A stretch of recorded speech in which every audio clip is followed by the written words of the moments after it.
Fala pessoal, tudo bem? Sejam bem-vindos a mais um vídeo aqui no Papo para PJ. Eu sou o Patrick e no vídeo de hoje a gente vai falar um pouquinho sobre uma sugestão que o Bruno nos deu, tá? Tá aparecendo aqui embaixo aqui a sugestão dele. Ele pediu para a gente falar um pouquinho sobre CPR e sobre os riscos, né, que uma instituição financeira tem perante um cliente, quando ele concede um empréstimo, quando ele concede um CDB, por exemplo, tá? Então vamos lá. Quando a gente fala de um CDB, tá? Seja ele pré ou pós-fixado, normalmente as instituições financeiras não correm riscos aqui, tá? O risco quando você investe em uma instituição financeira, ou seja, quando você coloca o dinheiro num CDB, quando você coloca o dinheiro em algum fundo, é sempre por parte do investidor e nunca por parte da instituição que está recebendo investimento. Então, ele fala aqui num CDB pré ou pós-fixado. Normalmente, quando a instituição financeira capta um CDB, ou seja, quando você investe o recurso na instituição financeira, se for pré-fixado, esse recurso ele é destinado para um empréstimo ou para um financiamento pré-fixado. Se for pós-fixado, esse recurso é destinado para um financiamento pós-fixado. Então, de que forma que isso é utilizado, tá? A instituição financeira tem suas captações feitas através de CDB ou através de outras fontes, e empresta. Então, ela te paga uns juros, né? Ela te paga uma rentabilidade nesse CDB, porém ela tem uma rentabilidade vindo de outra parte, que é o empréstimo. Como funciona? O empréstimo ele sempre tem um custo. Qual é o custo que ele está te pagando na aplicação, no investimento? É o custo do empréstimo, mais o spread bancário ali, né? O spread da instituição financeira, que a gente chega na taxa de juros de um contrato de financiamento. Então, dentro de um contrato de financiamento está embutido o custo do seu CDB. Se for um CDB pré-fixado, está lá te pagando 10% ao ano. O custo desse financiamento vai ser 10% ao ano, mais a margem de lucro da instituição financeira, que pode ser 5, 10, 15, 20, seja o percentual que for. Então, o custo do empréstimo vai ser sempre o custo que ela está te pagando no CDB. Então, quanto o seu CDB rende ao ano? 10%? 10% vai ser o custo de um empréstimo. Meu CDB é pós-fixado. Vai ser a mesma questão no empréstimo. Vai ser um empréstimo pós-fixado, sempre ele sempre usa esse lastro, tá? Então, se você investe numa pré, esse teu recurso investido vai para um financiamento na pré. Se você investe numa pós, esse teu recurso investido em pós vai para um financiamento em pós. É sempre isso. Beleza, Patrick, mas digamos que eu investi lá quando o CDI estava 14% ao ano, né? E eu estou ganhando 14% ao ano. Meu investimento está lá na pré-fixada a 14% ao ano. Com certeza, quando você investiu, a instituição financeira repassou esse seu investimento na forma de um empréstimo. Porém, essa taxa de juros caiu e normalmente os financiamentos mais caros foram liquidados. Sempre que você vai liquidar um financiamento, existe uma cláusula, tá? Que é o custo de oportunidade, o valor de recompra. Em empréstimos internacionais pode ser o break-off funding. O que é esse custo de oportunidade? Poxa, se eu pago, para o Bruno, por exemplo, que nos sugeriu aqui, se eu pago 14% ao ano e eu emprestei a 15% ao ano, digamos que a instituição financeira esteja ganhando 1% aqui,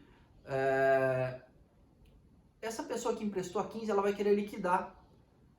Qual que é o custo de oportunidade aqui, tá? A instituição financeira precisa olhar e falar assim, poxa, eu vou continuar pagando 14% ao ano para o Bruno.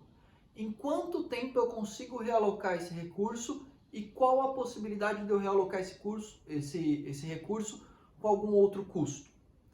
Esse é o custo de oportunidade. Então, se a instituição financeira entende assim, poxa, eu pago 14% ao ano para o Bruno, está emprestado a 15%, tudo bem, estamos cobertos. Se esse que está emprestado a 15 quiser liquidar, em quanto tempo eu realoco e com qual custo? Se eu realoco em 2 meses com custo de 7%, essa lacuna de 2 meses, que com certeza é muito menor, tá pessoal? A gente está falando em questões de dias aqui. É o custo de oportunidade. Então aqui eu tenho um custo de oportunidade de 14 ao ano, alocado em 2 meses, que é o tempo que eu vou ficar com esse recurso parado sem emprestar. E quando eu emprestar, eu vou emprestar 7. Ou seja, ainda assim, além desses 14 ao ano, né, diluído nos 2 meses ali, eu vou emprestar novamente a 7. Então eu ainda estarei no prejuízo de 7, porque eu tenho que pagar 14 aqui e vou estar recebendo 7. O que eu faço? Eu mensuro tudo isso, não, tá pessoal, instituição financeira. A instituição financeira mensura tudo isso, isso é o custo de oportunidade. Então quando a pessoa vai liquidar esse empréstimo que ela tem, a instituição financeira fala, beleza, você vai liquidar. Eu tiro todos os juros que eu cobraria no período futuro, porém eu te cobro o custo de oportunidade. Isso é normal em contratos, tá, pessoal? Não sei se alguém aqui já teve a oportunidade de ver ou não, mas isso é normal. É de praxe, isso está dentro de cláusulas de contratos. Então é sempre importante a gente dar uma olhadinha nos contratos antes de assinar. Ler, apesar de ser extenso, ser repetitivo, é importante a gente ler os contratos que nós estamos assinando. Então, isso é o custo de oportunidade. O risco da instituição financeira aqui, ela é muito mitigado nesse ponto de quem investe, quem coloca dinheiro num CDB. Tá? Por outro lado, qual que é o risco de uma instituição financeira num financiamento, por exemplo? O risco da instituição financeira é que quem está tomando esse financiamento não pague. E aí, a gente entra nos mitigantes, tá? Nós já temos um vídeo aqui no canal onde eu falo das garantias, da mais fraca para mais forte, tá? Então, por exemplo, uma garantia no aval, né, tomando um empréstimo com uma garantia apenas de avalista, é uma garantia relativamente fraca. Quando a gente fala, por exemplo, numa garantia de aplicação financeira, é uma garantia extremamente forte. E o que isso muda na vida de vocês ou na vida da instituição financeira? O ponto aqui é, quanto maior o risco, maior a taxa de juros. Igual fosse num investimento. Uma coisa é você investir numa poupança, que dá um juros extremamente pequeno, porém é risco zero. Você tem a liquidez ali, você sabe que a hora que você quiser, você consegue captar esse recurso, né? Ter acesso a ele. Quando você investe, por exemplo, numa bolsa de valores, investe em ações, o risco é muito maior, a volatilidade é muito maior. Porém, a possibilidade de ganho é muito maior também. Aqui na parte da instituição financeira é a mesma coisa. Quando ela empresta, ela faz um empréstimo em algo que tem uma garantia muito fraca e que o risco é muito grande, a taxa de juros desse contrato tende a ser alta. Por quê? O risco de um possível calote, de um não pagamento, de um default, é muito grande. Então ela precisa cobrar por esse risco. Agora, quando a gente tem, por exemplo, uma garantia de aplicação financeira, que caso a pessoa que tomou o empréstimo não pague, ela capta essa aplicação financeira e liquida, o risco aqui é praticamente zero. Então a taxa de juros tende a ser muito mais baixa.